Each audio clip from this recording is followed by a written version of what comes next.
U.S. presidential election heats up. Early voting begins in storm-hit North Carolina.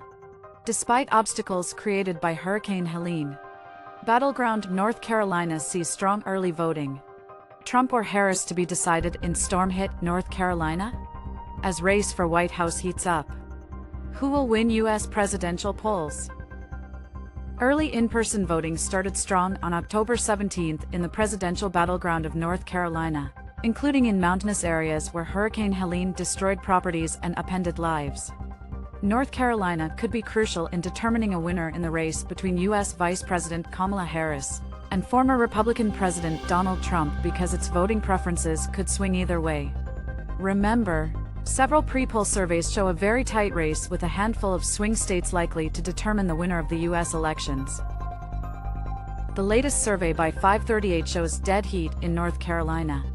According to the report, 48% of voters said they would back Trump compared to 47.5% who said they would vote for Harris in the upcoming elections.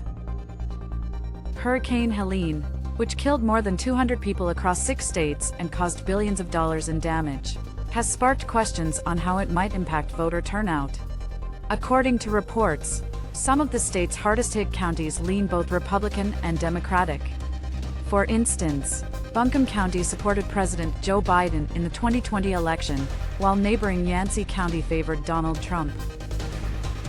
North Carolina State Elections Board has spent weeks assessing storm damage to polling locations. On October 17, 76 early voting sites were reportedly set to open to voters in the 25 western North Carolina counties listed in the Federal Disaster Declaration. That compares to 80 early voting sites planned before the storm.